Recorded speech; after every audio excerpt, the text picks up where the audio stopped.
Hydraa commissioner Ranganath పైన high court ఆగ్రహమట. విచారణకు గైర్హాజరు పైన అసంతృప్తి.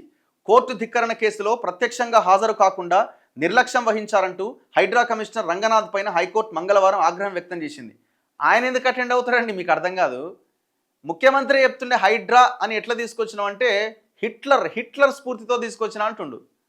హిట్లర్ అట అవతల వాని యొక్క క్యారెక్టర్ని ఆర్ సంథింగ్ అసాసినేట్ చేయడానికి, అంటే అవతల వాడి మీద దాడి చేయడానికి తన కోర్ టీం పేరు హైడ్రా అని పెట్టుకున్నాడట.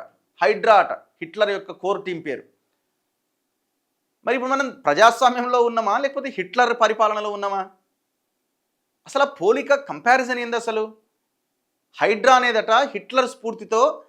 ఆ పేరు ఎట్లొచ్చిందంటే హిట్లర్ దగ్గర ఒక కోర్ టీం ఉండేదట, ఆయన చుట్టూ ఒక 4-5. ఆ కోర్ టీం అట అవతల వాడిని అసాసినేట్ చేయడానికి ఆ కోర్ టీం ఉపయోగిస్తాడట.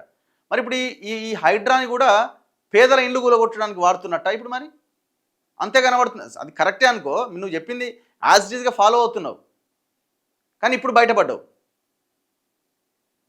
మరి రంగనాథ్ ఎట్లా అటెండ్ అవుతాడు? హిట్లర్ అమ్ముల పొదిలోంచి హిట్లర్ స్ఫూర్తితోని వచ్చిన హైడ్రాకు ఉన్న ఇన్ఛార్జ్ అట్లాంటి ఇన్ఛార్జ్నే పెడతాడు కదా.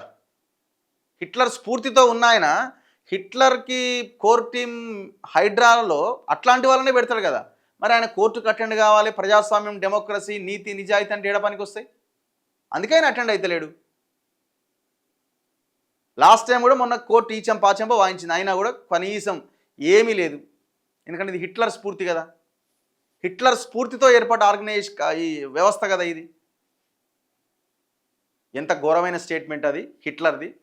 మరి ఆయన ఇంగ్లీష్లో చెప్పాలనుకొని ఏం చెప్పలేక ఏదో ఒకటి చెప్పాలి కాబట్టి చెప్పిండా? ఎందుకు తెలుగులోనే మాట్లాడితే అయిపోద్ది కదా, ఏదో ట్రాన్స్లేటర్ని పెట్టుకుంటే అయిపోద్ది కదా. ఇప్పుడు నీకు ఏ భాష వస్తుంది, ఏ భాష రాదు, దీని మీద కాదు, నీకు ఎంత చిత్తశుద్ధి ఉన్నది, నువ్వేం చేస్తున్నావు, ప్రజల పట్ల ఎంత కన్సర్న్తో ఉన్నావు అన్నది ప్రజలు చూస్తారు.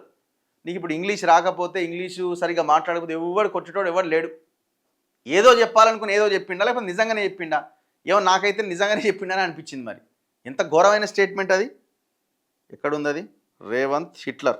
మొత్తం నేషనల్ ఛానల్స్ కూడా మారుమోగినాయి. నేషనల్ ఛానల్స్లో కూడా ఇది మారుమోగింది. మొత్తానికైతే నిన్న హైడ్రాని హైకోర్టు ఎడాపెడా వాయించిందట.